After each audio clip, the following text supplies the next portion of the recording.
Oh, beautiful. Beautiful.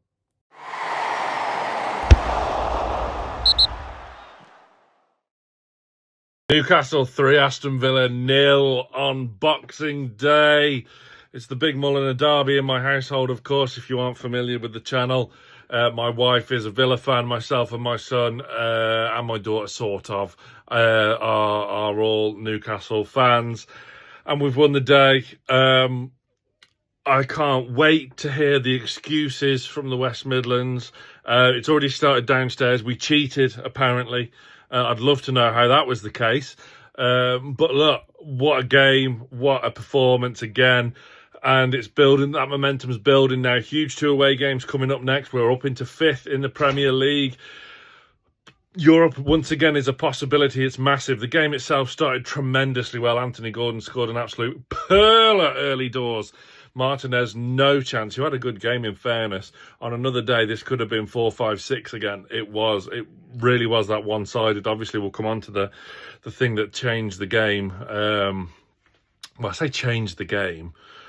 We were winning. We were comfortable. Tonali should have made it 2-0 were it not for a world-class save from Martinez. But just before then, Jhon Durán, who can't even spell John right, stamped on the back of Schär's back.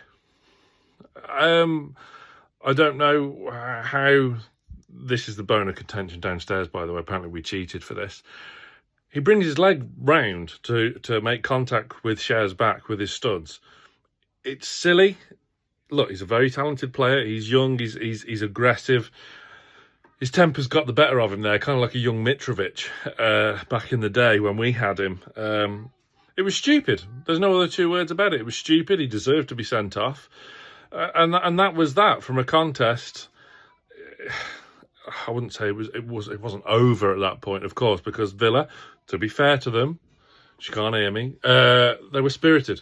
They were very, very spirited. Look, we know in all seriousness they're a very good side. They're in the Champions League, having a great run of things. They're a year behind us, basically. PSR is going to come back and bite them on the backside, and they're going to struggle to qualify for Europe once again this year. It's not without a chance, by no means, but he deserved to go. It was silly. Joelinton was also very silly, but Rodgers, who had a good game, to be fair, looks a real talent as well, but gets his shoulder tapped and he goes down holding his face, which is just pathetic. It was all kicking off. Emery and Tyndall continued their long-standing feud from obviously the previous encounters with them. Emery, it's clear that Tyndall has his number and he's very much under the Villa boss's skin. There's a bit of to and fro in the tunnel, and Tyndall was sent off after an altercation with one of the technical team, not Emery. So that Mad Dog was in the stands for the second half. Again, Villa was spirited, and just as though they were trying to maybe create something and maybe get back on terms, the feeling was we still did need that second goal to kill the game off and break their hearts, and that's exactly what we got in Alexander Isak. Fox in the box, and great work down the right-hand side, and Murphy put it on a plate for our number 14. Is that his 9th goal in 7 games now? Something like that. Incredible. Great to see a clean sheet today as well. There was a couple of chances where we could have extended our lead further. Murphy messing around. Just put it in the net, Murph. What are you doing, man? But looking for Isak and being a bit unselfish, to be fair. And then obviously the offside flag went up. Correct decision. Another correct decision was Bruno, when he scored, it was hit at him, wasn't it? But it came off his arm, so whether it was intentional or not, that's the rule. You can't score like that. If it was the other end and he was defending, it wouldn't have been a penalty, because obviously it wasn't deliberate. But the fact is, you can't score with your arm. Let's not get bogged down in that. Either way, unfortunately, it was the correct call. But look, it was eventually 3-0 in the dying stages. I was saying to my lad Charlie, who we were watching the closing stages there, I could do with a third. It feels more rounded. I feel like we deserve a third. And that's what we got. Anana gifted it to Joelinton, who dispatched it with aplomb. And it rounded off a wonderful day, a wonderful Christmas. It just gives you a bit of spring in your step, despite the bountiful and copious amounts of turkey that's been digested over the past 24 hours.